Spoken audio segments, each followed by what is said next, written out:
కొంచెం క్లోజ్ గా మూవ్ అవుతూ ఉండేవారు అంటే ఇంట్లోకి వచ్చి కూర్చునేవారు మా సార్ డ్యూటీకి వెళ్ళే టైంలో. అతను డ్యూటీకి వెళ్ళే టైంలోనే ఎందుకు కూర్చునేవాడు, మిగతా టైంలో రాడా? మన ఇద్దరు మ్యాటర్ మీ హస్బెండ్ చెప్పేస్తా అని నన్ను బెదిరిస్తున్నాడు. అసలు ఏంటి అని అర్థం కావట్లేదు మేడం. నెలకి 25,000 కట్టాలి అంటే ఎట్లా తీసుకొస్తారు మీరంతా? అది ఎంత చెప్పండి, ఎంత ఇబ్బంది కాదు నెల నెల మళ్ళీ అతని అకౌంట్లో వేయించటం.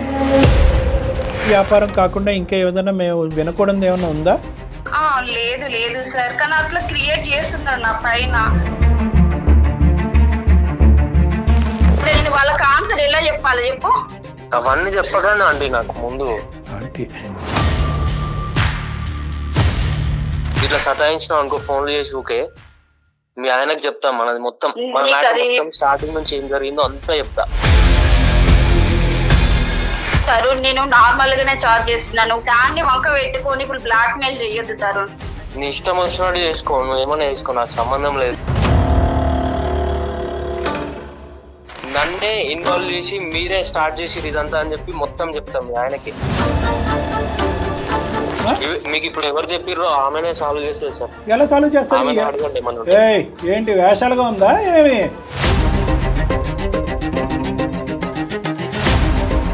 ఇక్కడతో ఆగుతుందా కదా, లేదంటే నెక్స్ట్ లెవెల్కి వెళ్ళమంటావా? చేసిన తప్పు కాకుండా బ్లాక్మెయిల్ చేస్తావు, మొత్తం చిట్ట అయిపోతావు.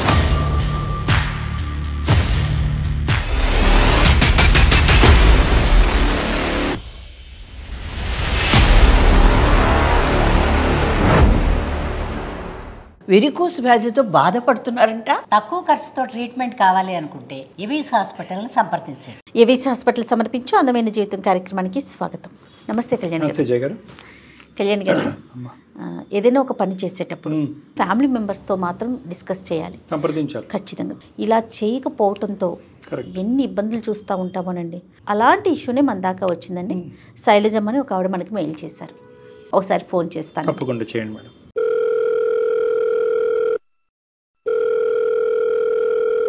హలో హలో, నమస్తే అండి, శైలజ గారా? ఎవరు మీరు? నేను జయానండి, సుమన్ టీవీ అందమైన జీవితం ప్రోగ్రామ్ నుంచి కాల్ చేస్తున్నాను. ఓ మేడం, థ్యాంక్ యూ మేడం. మీకు మెయిల్ చూస్తారు అనుకోలేదు. అయ్యో, వచ్చిన ప్రతి mail, each and every mail check చేస్తామమ్మా. కాకపోతే ప్రయారిటీ ప్రకారం టైము ప్రయారిటీ తీసుకోవాలి కదా, దాన్ని బట్టి తీసుకొని ఒకరి తర్వాత ఒకరితో డెఫినెట్గా అందమైన జీవితం ప్రతి ఒక్కరి మెయిల్ చూస్తుందండి, అందులో ఎలాంటి సందేహం లేదమ్మా. థ్యాంక్ యూ మేడం, ఎందుకంటే నా ప్రాబ్లం ఎవరికి చెప్పుకోలేక అసలు మీకు మెయిల్ చేశాను. అర్థమైందమ్మా, అర్థమైంది. నాతో పాటు డాక్టర్ కళ్యాణ్ చక్రవర్తి గారు ఉన్నారు, ఒక్కసారి మీరు మాట్లాడండి అమ్మా, ఖచ్చితంగా మీకు సొల్యూషన్ దొరుకుతుంది, సరేనా? Okay madam, okay. నమస్కారం సార్. నమస్తే అమ్మా. నమస్తే, చెప్పండి అమ్మా. నా పేరు శైలజ, నాకు 33 ఏజ్ అండి. నేను హైదరాబాద్ లో ఉంటాను. ఏం చేస్తుంటారు? నేను హౌస్ వైఫ్ అండి. మీ వారండి? Government employee. మా పిల్లలు ఒక పాప అండి. ఏం చదువుతోందండి? పాప చిన్న పాపని. ఏంటమ్మా సమస్య? ఎవరు, మీ వారితోనా? సార్ మా వారితో కాదు, యాక్చువల్గా ఏంటంటే నేను ఇంట్లో ఉంటున్నాను కదా, మా ఫ్యామిలీ మెంబర్స్ లాగానే మా పక్క ఫ్లాట్ లో అంతకు ముందు స్టార్టింగ్ ఒక ఫ్యామిలీ ఉండేది. తర్వాత ఆ ఫ్యామిలీ వెళ్ళిపోయాక బ్యాచిలర్ ఒక అబ్బాయి దిగారు. 6 months అవుతుంది. దాదాపు పక్కనే ఉంటారు కాబట్టి కొంచెం ఆంటీ అనుకుంటా క్లోజ్ గా మూవ్ అవుతూ ఉన్నారు అన్నట్టు. తనకి మాట్లాడడం, ఏదన్నా ఉంటే హెల్ప్ చేయడం అన్నట్టుగా నేను కొంచెం ఏం చేస్తున్నారా ఏంటి అంటే అనేది మాట్లాడుతూ ఉండేవాడు. తను 28 అలా ఉండేది. నా 33. మిమ్మల్ని ఆంటీ అంటావు ఏంటమ్మా? కొంచెం క్లోజ్ గా మూవ్ అవుతూ ఉండేవారు అంటే ఇంట్లోకి వచ్చి కూర్చునేవారు మా సార్ డ్యూటీకి వెళ్ళే టైంలో. అతను డ్యూటీకి వెళ్ళే టైంలోనే ఎందుకు కూర్చునేవాడు, మిగతా టైంలో రాడా? మీకు ఉన్న పరిచయం మీ సార్తో లేదా అతనికి? అంటే మా సార్ కూడా తెలుసు, అంత పట్టించుకోపోయేది అన్నట్టు. ఇక తను అప్పుడప్పుడు కొంచెం చార్జ్ చేసేది నైట్ టైంలో కూడా, ఇట్లా ఫ్రీగా మూవ్ అవుతూ ఉండేది అన్నట్టు. ఏం చేస్తున్నారు, తిన్నారా లేదా అని అడుగుతూ ఉండేవారు. అలాగా నేను ఫ్రెండ్ గా అలా క్యాజువల్ గా పక్కన ఉంటారు కాబట్టి కొంచెం ఫ్రీగా పిల్లలు ఎలా ఉన్నారు నేను అలాగే ఉండేదాన్ని. ఎంత ఫ్రెండ్షిప్ అయినా శైలజ గారు, సంభాషణలు, మాట్లాడటాలు, ఇంటికి వచ్చిపోవటాలు అన్నీ కూడా మాక్సిమం 95% ఆఫ్ ద టైం మీ భర్త యొక్క యాబ్సెన్స్లోనే. ఇంతవరకు కరెక్టేనా? కొన్ని మాత్రము మా హస్బెండ్ కి తెలుసు, మెసేజ్ చేస్తున్నట్టుగా ఏం తెలియదు అన్నట్టు. ఏంటో మీకు ఈ సరదాలు. సర్లేండి చెప్పండి అమ్మా, తర్వాత ఏమైందమ్మా? తర్వాత ఏంటంటే తనకు అప్పుడప్పుడు కొంచెం మనీ ప్రాబ్లం ఉంటే నేను హెల్ప్ చేసేదాన్ని.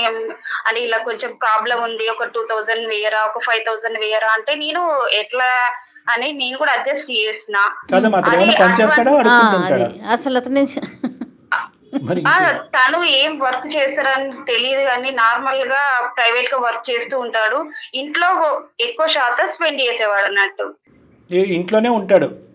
ఇంట్లోనే ఉంటాడు. ఇంకా కొత్త ఒక ఆఫర్ తీసుకొచ్చాడు. ఏంటంటే మీరు ఇంట్లోనే ఉంటున్నారు కదా, ఒక చీటీ వేసుకొని దాంట్లో నుంచి డబ్బులు మనం ఇద్దరం షేర్ చేసుకుందాం అన్నట్టుగా మాట్లాడారు నాతో. డబ్బులు ఎంత వరకు ఇచ్చారు దీనికి ముందు? మినిమం 10,000 దాకా వాళ్ళకి. జస్ట్ నా ఇండివిజువల్ గా క్యాష్ అయితే అట్లా నా భర్తకు తెలియకుండా ఇచ్చాను. మళ్ళీ తను ఏం చేశారంటే ఇట్లా ఒక చీటీ వేద్దాము, తను నువ్వు మెయింటైన్ చెయ్యి, మీ ఇంట్లో ఇదేంటి పక్క ఫ్లాట్లు వీళ్ళందరూ మీకు ఫ్రెండ్స్ కదా. పెద్ద అపార్ట్మెంటేనా మీది? కొంచెం పెద్దదే, అందరు కొంచెం ఫ్రెండ్లీగా ఉంటారు కాబట్టి నువ్వు చీటీ నడిపిస్తే దాంతో మనకు కొంచెం మెయింటెనెన్స్ అవుతుంది. ఇట్లా కూడా నువ్వు ఇంట్లో ఉన్నప్పుడు కూడా నీకు అది. ఒక్క నిమిషం శైలజ, చీటీ మాట పక్కన పెట్టండి. ఇంత స్నేహపూరితంగా ఉంటాం అన్నది కేవలం మీతోనేనా, వేరే 10 ఇళ్లలో ఉన్నటువంటి ఆడవాళ్ళతో కూడా ఇదే ఫ్రెండ్షిప్ మెయింటైన్ చేసేవాడు? బయట ఏం చేస్తున్నదో నేను చూడలేదు సార్. ఎందుకు నా మీద అంత ఇంట్రెస్ట్, అది ఎందుకు నేను చేయాలని ఏమన్నా అడిగారా? కొంచెం ఆయన మాటలు ఎట్లా ఉన్నాయంటే ఇలా మాట్లాడితే అలా పడిపోయేటట్టుగా మాట్లాడేస్తున్నాడు అన్నట్టు. అలా చేసి నన్ను నమ్మించేశాడు అసలు మొత్తానికి. మీరు నమ్మేశారు. ఓకే, తర్వాత ఇలా చీటీ నడిపిద్దామని చెప్పేసి నేను కూడా గ్యాదర్ చేశాను. 1 month లో ఇట్లా ఒక 5 లక్షల చీటీ చేద్దామని చెప్పేసి ఫ్రెండ్స్ కి అందరికి నేను చెప్పాను. వాళ్ళు కూడా ఓకే అని చెప్పారు. ఫ్రెండ్స్ అంటే ఎవరమ్మా? అపార్ట్మెంట్స్ లో ఫ్రెండ్స్, ఆడవాళ్ళే. మేమందరం కొంచెం కిట్టి పార్టీ అట్లాంటివి చేసుకుంటా ఉంటాం కదా. వాళ్ళు కూడా మంత్ అందరికి డబ్బులు ఇచ్చేసారు. ఆ డబ్బులు కూడా నాకు ఇవ్వలేదు, ఎందుకంటే మా సారు అకౌంట్ అవన్నీ చెక్ చేస్తారు కాబట్టి తన అకౌంట్ కి నేను సెండ్ చేయమని చెప్పేశాను. అబ్బాయి అకౌంట్ కి, తరుణ్ అకౌంట్ కి సెండ్ చేయమని చెప్పేశాను. మిగతా వాళ్ళందరూ యాక్సెప్ట్ చేశారండి? మిగతా వాళ్ళు తను కూడా ఒక నెంబర్ అని చెప్పాను అన్నట్టు. ఈ అబ్బాయి వచ్చి ఎంతకాలం అయింది? 1 year అబౌవ్ అవుతుంది. 1 year అబౌవ్ అవుతుంది. ఈ చిటీలో బిజినెస్ మొదలు పెట్టి మీరు ఎంతకాలం అయింది? ఇది కూడా ఒక 4 months అవుతుంది. ఇది ఎంత చిట్టి అండి? 5 లక్షల చీటీ, మంత్ 25,000. మేము 20 నెంబర్స్ కలెక్షన్ చేసుకుంటాం మేడం. ఆ కలెక్షన్ చేసుకున్న అమౌంట్ నా అకౌంట్ లో కాకుండా తరుణ్ అకౌంట్ లకి సెండ్ చేయమనేదాన్ని ప్రతి మంత్. ఎవరైనా అలా చేస్తారండి మెయింటైన్ చేసేటప్పుడు? మీరైతే మీ భయం ఏంటి? మీ అకౌంట్ ఇస్తే కనుక నీ భర్తకు తెలుస్తుందా? నా భర్త అన్ని చెక్ చేస్తూ ఉంటారు కదా అకౌంట్. చీటీ వేసింది కూడా తెలియదు అసలు. కానీ ఎవరన్నా 20 మంది అపార్ట్మెంట్ లో ఉన్న వాళ్ళు ఎవరైనా మీ భర్తతో చెప్పొచ్చు కదమ్మా. వాళ్ళు ఫ్యామిలీ మెంబర్స్ లో కూడా భర్తకు తెలియకుండానే వేశారు చీటీ సార్. కాదు శైలజ గారు, ఏదో ఒక 1000 రూపాయలు, 500, 2000, అంతేగాని నెలకి 25,000 కట్టాలి అంటే ఎట్లా తీసుకొస్తారు మీరంతా? అది ఎంత చెప్పండి, ఎంత ఇబ్బంది కాదు నెల నెల మళ్ళీ అతని అకౌంట్ లో వేయించటం. అంటే మేము ఏమన్నా బంగారం మీద తీసుకోవచ్చు కదా అన్న ఉద్దేశంతో నెల కట్టాలి కదా. సరే, మీరు ఎండ్ అవుట్కమ్ గురించి ఊహాజనకమైనటువంటి ఆలోచనలోకి వెళ్తున్నారు కానీ ఇది నెల పెట్టుబడి పెట్టు, ఇది ఈ బిజినెస్ అనేటటువంటిది నడపడం ఎంత అసాధ్యమో, ఎంత కష్టసాధ్యమో. ఎందుకంటే ప్రత్యేకంగా భర్తల యొక్క కాంట్రిబ్యూషన్ లేకుండా ఇదేదో భర్త బాధితుల్లాగా ఉన్నారు మీరు అందరూని, అది కొద్ది రిస్క్ కదా. అది పెద్ద అమౌంట్. రెండోది ఏంటి, అసలు ఈ వ్యక్తి ఎవరు? ఓకే, వీళ్ళందరూ కూడా మీ మీద నమ్మకంతో ఆ వ్యక్తి ఎవరు ఏంటి అనేటటువంటి కథా కమానిషం అడగకుండానే వేస్తున్నారు. రేపొద్దున సమస్య వస్తే నార్మల్ గా చీటీ పాట వచ్చినప్పుడు మంత్ మేము పాడేసుకున్నాం మేడం. ఫస్ట్ మంత్ గ్రూప్ నెంబర్ తీసుకున్నాం, మా ఫ్లాట్ లో ఒక అమ్మాయి తీసేసుకుంది. సెకండ్ మంత్ తనకి ఏదైనా అవసరం ఉందని చెప్పేసి తను తీసుకున్నాడు. 5 lakhs అండి. 5 lakhs ఇచ్చేసాము. నెక్స్ట్ మంత్ తను వేరే వాళ్ళ చీటీ డబ్బులు కలెక్షన్ అయితే కదా, తను ఏం చేసిండు, తన అకౌంట్ లో పడతాయి కదా, అవి ఇవి మొత్తం తీసుకొని వెళ్ళిపోయిండు. అసలు వేరే వాళ్ళకి చీటీ ఇవ్వాలి కదా, ఇచ్చే టైంకి కూడా కాల్ ఆన్సర్ ఇవ్వట్లేదు. చీటీ పాటకి అమౌంట్ దాని దగ్గరే ఉన్నాయి కదా, మరి నేను తీసుకోవాలని అంటే తను కాల్ చేస్తే ఆన్సర్ ఇవ్వట్లేదు. 10 లక్షలు మొత్తం తీసుకొని అసలు కాంటాక్ట్ లేదు, ఏం లేదు. మళ్ళీ కాల్ చేస్తే ఆన్సర్ ఇచ్చాడు. సరే నువ్వు అది తీసుకున్నావు కదా, అది మెల్లగా నేను కట్టేసుకుంటాను, నాకు గోల్డ్ అయినా నేను పెట్టేసి వాళ్ళకి అమౌంట్ ఇచ్చేస్తాను, ప్లీజ్ ఇప్పటికీ నాకు 5 lakhs వరకే అమౌంట్ వెళ్ళినాయి, ఇంతవరకు నాకు ఇంకెళ్ళవు, ప్లీజ్ అమౌంట్ ఇవ్వు అన్నా కూడా ఇవ్వట్లేదు మేడం. అసలు నువ్వేమన్నా చేసుకో, నాకు అనవసరం, నాకే ఇంకా 50,000 వెయ్యి ఇప్పుడు అర్జెంట్ గా ఇప్పుడు అకౌంట్ లోకి వేసేసే, లేదు అంటే నేను చాలా ఇష్యూ చేస్తా అని చెప్తానని, మన ఇద్దరు మ్యాటర్ మీ హస్బెండ్ చెప్పేస్తా అని నన్ను బెదిరిస్తున్నాడు. అసలు ఏం చేయాలని అర్థం కావట్లేదు మేడం. మొదట్లోనే అసలు ఈ చిట్టీలు వ్యాపారం ఇవన్నీ లేకుండానే మీ ఆయనతో మన కథంతా చెప్తాను అని చెప్పి బ్లాక్మెయిల్ చేసి నాకు ఇన్ని లక్షలు తీసుకురా అని చెప్పి, లేదంటే బంగారం తీసుకురా అని చెప్పి ఈ జగన్నాటకం అప్పుడే ఆడొచ్చు కదా. ఇప్పుడు ఇప్పుడు నిజంగా వాడు తప్పుడోడు అయితే ఇప్పుడు నలుగురు చేతుల్లో ఇప్పుడు తన్నులు తినేటట్టున్నావు కదా మనం. ఇప్పుడు అతనికి కావాలని అసలు ఇంటి ముంగడికి రాలేదు, ఇంకా అసలు వాళ్ళకి చిట్టి ఆ అబ్బాయి వెళ్ళిపోయిందని కూడా తెలియదు. అసలు తెలిసిందంటే వాళ్ళ ఇంటి ముంగడికి వచ్చి లొల్లి వేసిందంటే మా హస్బెండ్ తెలుస్తుంది. మా హస్బెండ్ తెలిస్తే కాదమ్మా, ఇది కాకుండా ఏమన్నా అయ్యిందమ్మా మీ ఇద్దరి మధ్యన? అంటే ఈ చిట్టీలు వ్యాపారం కాకుండా ఇంకా ఏదైనా మేము వినకూడదు ఏమన్నా ఉందా? లేదు లేదు సార్, కానీ అట్లా క్రియేట్ చేస్తున్నారు నా పైన. జస్ట్ ఫ్రెండ్లీగానే మూవ్ అయినా, కానీ తను ఏంటంటే ఇంకేదో ఉన్నట్టుగా క్రియేట్ చేస్తున్నాడు. ఎవరైనా చిన్నగా మాట్లాడితేనే తప్పు పడతారు కదా, ఇంకా క్రియేట్ చేసి చెప్పేసరికి ఇలా బెదిరిస్తున్నాడు. మా హస్బెండ్ కి ఏమైనా తెలిసిందంటే ఇక నన్ను ఇంట్లోకి వెళ్ళగొట్టేస్తారు. పేరెంట్స్ చెప్పుకోలేను, బంగారం అంతా పెట్టేసి వాళ్ళకి అమౌంట్ అయితే ఇచ్చేసాను. ఫస్ట్ వాళ్ళ అమ్మకుంటా అవన్నీ అమౌంట్ తీసుకొని వాళ్ళకైతే క్లియర్ చేశాను. 5 lakhs రావాలి ప్లస్ నెల నెలా కట్టాలి. అమ్మ వాళ్ళకి ఇట్లా బంగారం కావాలంటే ఇచ్చానని చెప్పాను. ఇంట్లో అడిగితే అదే చెప్పాను, ఇట్లా బంగారం వాళ్ళకి ఏదో మ్యారేజ్ ఉందని అన్నారని చెప్పేసి ఇచ్చేసాను. ఇది కూడా అమౌంట్ పెట్టి తీసుకొచ్చానని కూడా తెలియదు. నన్ను తెలిసిందంటే ఉంచరిగా. ఇంట్లో మీ భర్త గారు ఎంతో నమ్మకంతో నీ మీద ఒక భారం వేసి మామూలుగా కుటుంబాన్ని ఏదో హ్యాపీగా చక్కదిద్దుకుంటాం అనేటటువంటి వ్యక్తి వెనకతలు వెన్నుపోటు పొడిచినట్టే కదమ్మా. అతను ఎలా తట్టుకుంటాడు? ఇది నీ ఫ్యామిలీ లైఫ్ కూడా థ్రెట్. ఇది కాదు సార్, ఇప్పుడైతే ఇంకా దారుణంగా 50,000 ఇట్లా అకౌంట్ లో వెయ్యి అని బెదిరిస్తున్నాడు. ఏంటంటే నేను చేసిన చాటింగ్ అది కూడా ఇంకా నార్మల్ గా ఫేక్ గా క్రియేట్ చేసి చూపిస్తాను అన్నట్టుగా బెదిరిస్తున్నాడు. అసలు మీరు ఏ తప్పు చేయకపోయినా మీ భర్తకు తెలియకుండా అర్ధరాత్రులు అపరాత్రులు అతనికి మెసేజ్ల్లో కమ్యూనికేషన్ ఉండవలసిన అవసరం ఏంటి? ఒక పరాయి వ్యక్తి, పెళ్లి కానటువంటి వ్యక్తి, నీకంటే 4 సంవత్సరాలు చిన్నోడైనా కూడా మీ భర్త లేనప్పుడు మీ ఇంటికి రావాల్సినటువంటి అవసరం ఏంటి? ఎవరన్నా చూస్తే కనుక ఫస్ట్ ఆ ఇష్యూ గురించి మనం మాట్లాడుతున్నాం. ఇప్పుడు వాడి థాట్ ఒకటేనమ్మా, వాడి థాట్ ఒకటే. వాడికి నువ్వు ఒక్కడవే కాదు, ఇలాంటి వాళ్ళు చాలామంది ఉండుంటారు. వాడు ఇలాంటి అంశాలలో నిష్ణాతుడై ఉంటాడు. అందు గురించి ఇందాక నువ్వు అన్నావు కదా, ఉద్యోగం ఏం లేదు ఇంట్లోనే పడి ఉంటాడని చెప్పి. అలాంటి వ్యక్తులు ఏ బాధ్యత లేకుండా, ఏ ఉద్యోగం లేకుండా ఇంట్లో ఖాళీగా కూర్చుని ఆ రెంట్లు కట్టుకుంటూ అంత దర్జాగా ఒక సింగిల్ అపార్ట్మెంట్లో వాడు గడుపుతున్నాడంటే వీడు పూర్వాపరాలేంటి అనేటటువంటిది మినిమం ఆలోచన అనేది నీకు ఇంపార్టెంట్. ఇక్కడ ఏంటంటే ఈరోజు చిట్టి పాట వరకు వచ్చింది కాబట్టి ఈరోజు మా దగ్గరకు వచ్చి ఉన్నావు. ఒకప్పుడు చిట్టి పాట అనేటటువంటి సబ్జెక్ట్ ఇక్కడ కట్ చేస్తే ఇలా మెసేజ్లు చేసుకోవటం, ఫోన్ కాల్లు మాట్లాడుకోవటం, అడ్డంగా నా భర్తకు దొరికానండి అనేటటువంటి ఇంకో టాపిక్తో మా దగ్గరికి వచ్చుంటే ఇంకెలా ఉండే జీవితం? ఎందుకు భర్త తెలియకుండా మెసేజ్లు పంపిస్తుంది? భర్త లేనటువంటి టైంలోనే నన్ను ఇంటికి తలుపులు ఎందుకు తీస్తుంది అంటే ఇది వీక్నెస్. అంటే నువ్వు ఒక విధమైనటువంటి ఆనందాన్ని, సంతోషం పొందావు. వాడు ఆనందాన్ని, సంతోషాన్ని బలనెత్త కింద వాడి నెక్స్ట్ లెవెల్లో 1,000 తీసుకుని స్టార్టింగ్లో ఒక 10,000 వరకు తీసుకుని ఈ అమ్మాయి గుడ్డిగా ఇస్తుందా, భయంతో ఇస్తుందా? సెకండ్ ఆప్షన్ 2, భయంతో ఇస్తుంది అంటే ఇంకెంతన్నా వసూలు చేయొచ్చు. డైరెక్ట్గా లక్షలు అడిగితే నువ్వు ఇవ్వలేవు. నీకు ఒక సలహా ఇచ్చాడు, బిజినెస్ పెట్టుకో, చిట్టి వ్యాపారం పెట్టుకో, ఈజీ అక్కడే కూర్చుని ఇంట్లో కూర్చుని వ్యాపారం చేసుకోవచ్చు అని చెప్పి. మా భర్త కూడా ఇవ్వనటువంటి ఇంత గొప్ప సలహా 6 నెలల క్రితం పరిచయం అయినటువంటి ఈ ప్రాణ స్నేహితుడు ఇచ్చేశాడు అనేటటువంటి ఆలోచనతో నువ్వు బ్లైండ్గా నమ్మావు.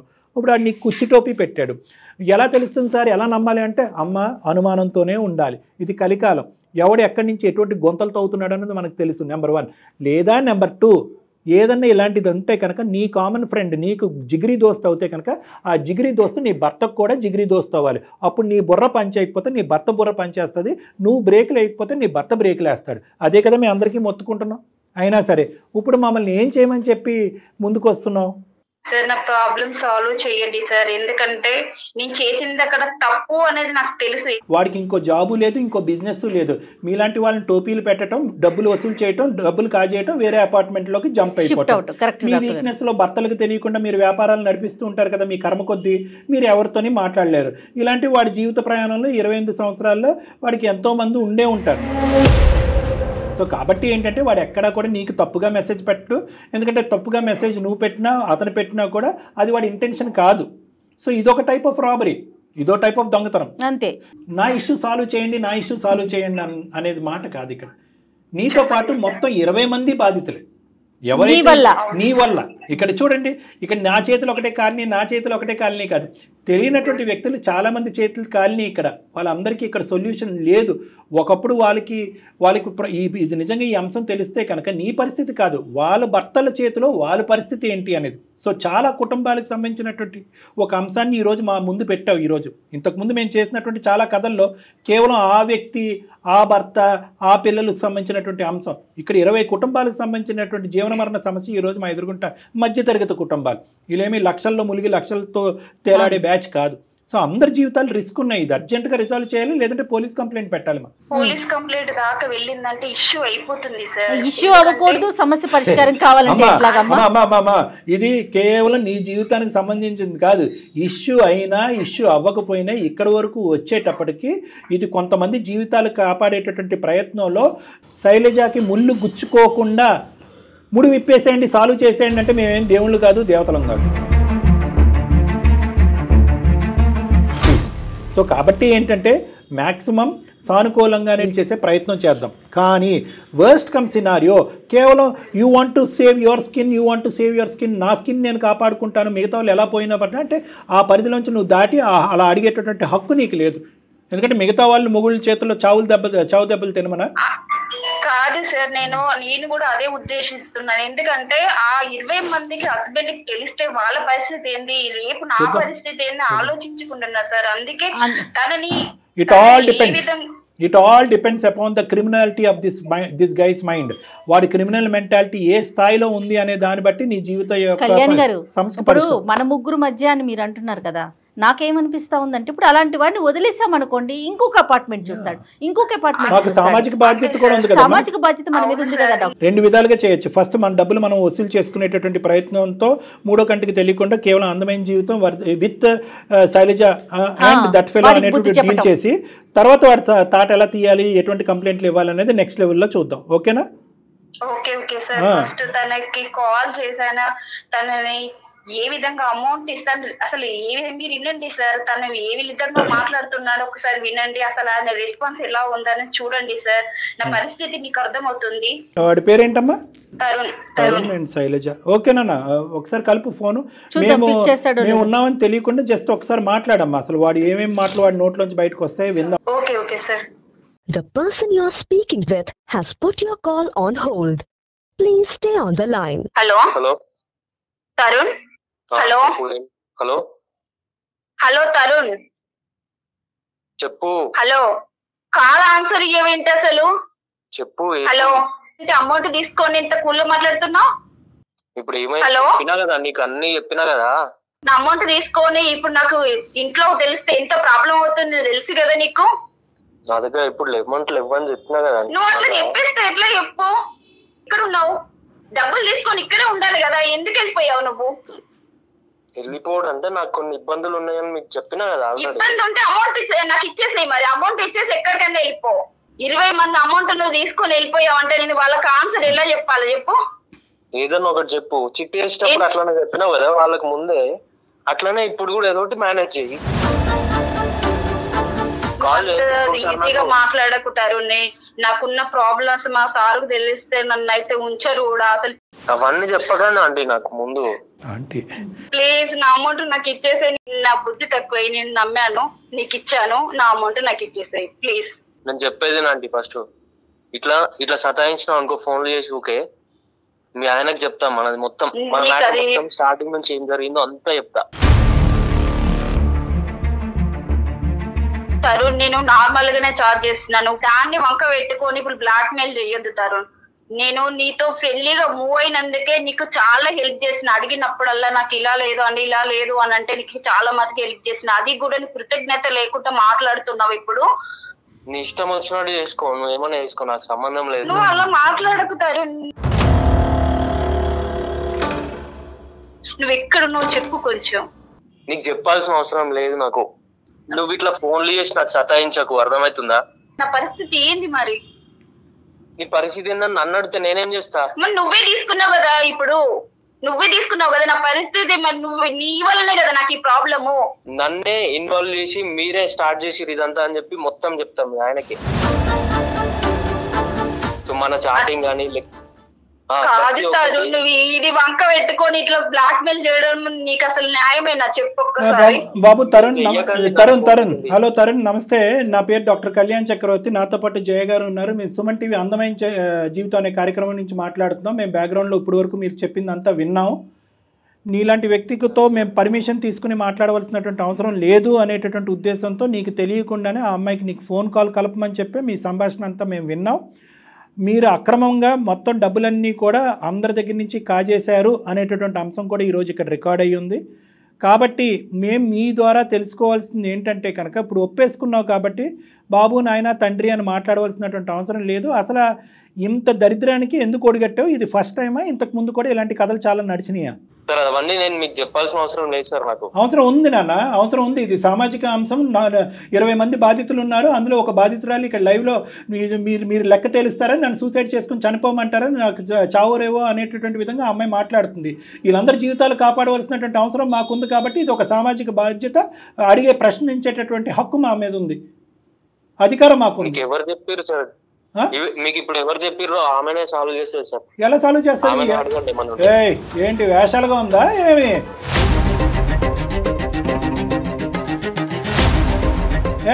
ఊరికే మాట్లాడుతున్నావు అన్నావా? మొత్తం అంతా కూడా డబ్బులు తీసుకున్నట్టు అంతా కూడా నీ అకౌంట్ ట్రాన్స్ఫర్ జరిగింది. ఏం మాట్లాడుతున్నావు? ఆ అమ్మాయి ఏదో బ్లాక్మెయిల్కి భయపడుతుంది అనుకున్నావా? ఆ అమ్మాయిని ముందే మేము బ్రెయిన్ వాష్ చేసి ఈ కాల్ కలపమని చెప్పాం. అమ్మ నువ్వు అన్నింటికి మెంటల్గా ప్రిపేర్ అయ్యి ఉండు. ఈ మనిషి లొంగేడా ఇక్కడ తేల్చుకుందాం, లొంగలేదా సిసిఎస్లో కోర్టుకు వెళ్దాం, సిసిఎస్లో పోలీస్ స్టేషన్లో తేల్చుకుందాం. అన్ని ఫుల్ ప్రూఫ్స్ ఉన్నాయి. అకౌంట్ ట్రాన్స్ఫర్ జరిగింది. నెంబర్ 2, అందరూ కూడా 20 మంది కూడా నీ అకౌంట్లోకే ట్రాన్స్ఫర్ చేశారు. నెంబర్ 3, ఇప్పుడు లైవ్లో నువ్వు రికార్డ్ అయిపోయింది, నువ్వు ఒప్పుకున్నావు. ఇంకేం కావాలి మా దగ్గర ఆధారాలు? తాట తీయమంటావు పోలీస్ స్టేషన్లో కేసు పెట్టి? మీ ఇద్దరి మధ్యనే ఈ కథ ఉంటుందని అనుకున్నావా? మూడో కంటికి తెలియకుండా నడిపించేద్దాం అనుకున్నావా? డబ్బులు ఏం చేసా చెప్పు ఫస్ట్. డబ్బులన్నీ ఖర్చు అయిపోయినాయి సార్. యాక్చువల్ గా నేను ఆమెకు చెప్తానే ఉంటుండే సార్, ఇప్పుడు లేవు ప్రజెంట్ నా దగ్గర సిచ్యువేషన్ బాగాలేదు, తర్వాత ఇస్తాను ఎవరు అబ్బ సొమ్మనయ్యా? ఎవరు అబ్బ సొమ్ము అని చెప్పి నీ అవసరాలకి అందరి డబ్బులు వాడేసుకుని వేషాలుగా ఉందా? ఖర్చు అయిపోవటం ఏంటి మళ్ళీ? అసలు నువ్వేం చేస్తావు? కాదు సార్, ఇంకా మళ్ళీ పైకి 50,000 ఇయ్యను బ్లాక్ మెయిల్ చేస్తున్నాడు, నీచంగా ఆలోచిస్తున్నాడు. అంతా విన్నావు. అసలు నిజాలు చెప్పు. డబ్బులు ఎక్కడ పెట్టావు? ఏం చేస్తావు? ఎప్పటి లోపల ఈ అమ్మాయి క్లియర్ చేస్తావు? ఇక్కడతో ఆగుతుందా కదా, లేదంటే నెక్స్ట్ లెవెల్కి వెళ్ళమంటావా? ఊసలు లెక్క పెడతావా? నీ లొకేషన్ ఎక్కడుందో కూడా ఈ కాల్ ద్వారా మేము ట్రాక్ చేసాం, ట్రేస్ చేసాం. నీ లొకేషన్ కూడా మాకు ఇక్కడ డిస్ప్లే అవుతుంది. ఈ లైవ్లో ఉంటుండగానే మనుషులు చేరుతారు అక్కడికి. 10 నిమిషాల్లో వస్తారు పోలీసులు అక్కడికి. నడిపిద్దాం కదా ఈ పద్ధతిలో. నేను చెప్తున్నాను సార్, చెప్పే అవసరం లేదు. ఇది 20 కుటుంబాల తరపున మేము నిలబడి మాట్లాడేటటువంటి ఒక పెద్ద సమస్య. ఇది మొత్తం అంతా ఇరుక్కున్నాడు. వాడి జీవితం సర్వనాశనం. పోలీస్ స్టేషన్ లో జైల్లో కూర్చుంటాడు వీడు 10 సంవత్సరాలు. వదిలిపెట్టద్దు సార్, ఇలాంటి వాళ్ళని అసలు వదిలిపెట్టద్దు. నేనే కాదు, అలాంటి వాళ్ళు ఇంకా చాలా మంది రోజు వింటూనే ఉన్నాం, టీవీలోని న్యూస్ పేపర్ లో చూస్తూనే ఉన్నాం. ఎంతో మంది ఇది బయటకు వస్తే కనుక చనిపోయే సూసైడ్లు చేసుకునే మంది ఎంతమంది ఉన్నారు. నువ్వు మా వరకు వచ్చావు.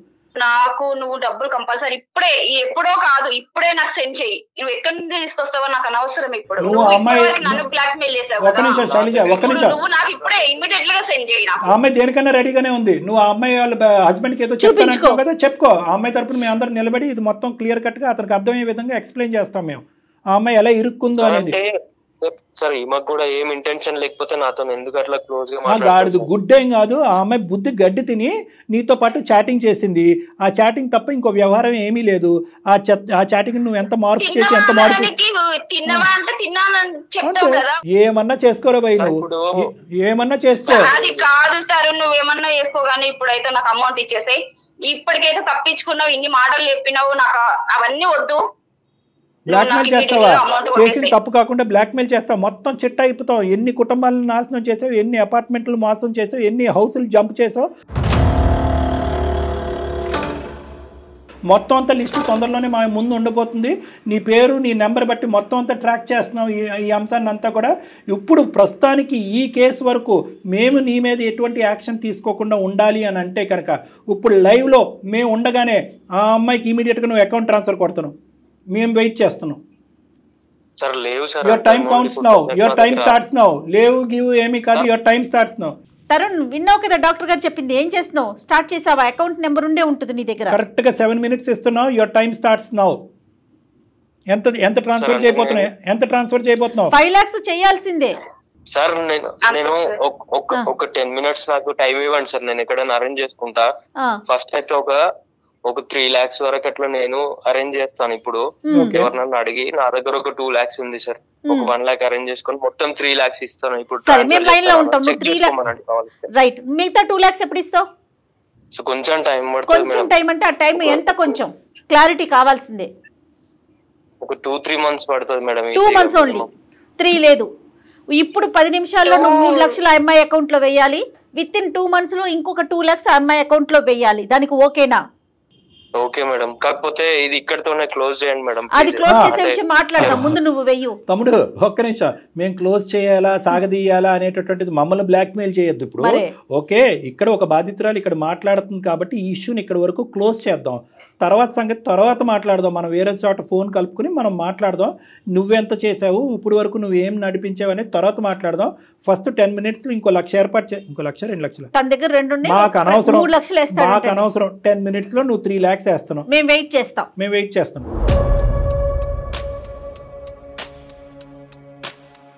వేసావా తరుణ్? మీరు వేసారా? వేసాను మేడం, ట్రాన్స్ఫర్ చేశాను. ఎంత పడింది చూడమ్మా? Sir 3 lakhs.